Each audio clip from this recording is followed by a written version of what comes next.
नमस्ते। आज हम बात करेंगे भारत के स्वतंत्रता संग्राम के एक ऐसे महानायक की जिनका नाम सुनते ही हर भारतीय का सीना गर्व से चौड़ा हो जाता है। नेताजी सुभाष चंद्र बोस। नेताजी का जन्म 23 जनवरी 1897 को कटक, उड़ीसा में हुआ था। बचपन से ही वे प्रतिभाशाली, अनुशासित और देशभक्ति की भावना से ओतप्रोत थे। उन्होंने ICS की प्रतिष्ठित परीक्षा पास की, लेकिन अंग्रेजों की गुलामी स्वीकार न करते हुए नौकरी छोड़ दी और पूरी तरह देश की सेवा में जुट गए। नेताजी का मानना था कि आजादी केवल प्रार्थनाओं या अहिंसक आंदोलनों से नहीं मिलेगी, बल्कि इसके लिए एक सशस्त्र संघर्ष की भी आवश्यकता है। इसी विचारधारा ने उन्हें महात्मा गांधी की शांतिपूर्ण राह से अलग किया। हालांकि वे गांधी जी का गहरा सम्मान करते थे।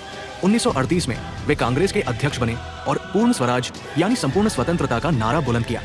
लेकिन ब्रिटिश शासन और कांग्रेस के कुछ नेताओं से वैचारिक मतभेद के कारण उन्होंने कांग्रेस से अलग होकर फॉरवर्ड ब्लॉक की स्थापना की। द्वितीय विश्व युद्ध के दौरान नेताजी ने जर्मनी और जापान की मदद से भारतीय राष्ट्रीय सेना INA का गठन किया।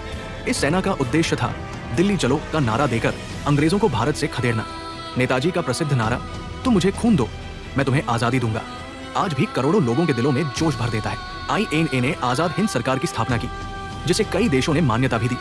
भले ही INA का सैन्य अभियान सफल न हो सका, लेकिन इसने अंग्रेजी शासन की जड़ें हिला दी और भारतीय सैनिकों में विद्रोह की भावना को जागृत कर दिया और भारतीय सैनिकों को संदेश दिया कि वे अंग्रेजों की नहीं, अपनी मातृभूमि की सेवा करें।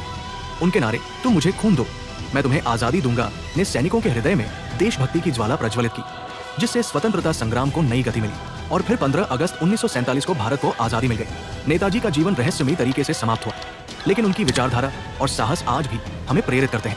उन्होंने हमें सिखाया कि यदि लक्ष्य पवित्र और राष्ट्रहित में हो तो कठिन से कठिन राह भी पार की जा सकती है। आइए हम सब नेताजी सुभाष चंद्र बोस के अदम्य साहस, अटूट देशभक्ति और बलिदान को नमन करें और अपने जीवन में उनके आदर्शों को अपनाएं। जय हिंद। ऐसे ही इन्फॉर्मेटिव वीडियोस के लिए लर्न विद सुमन चैनल को जरूर सब्सक्राइब करें।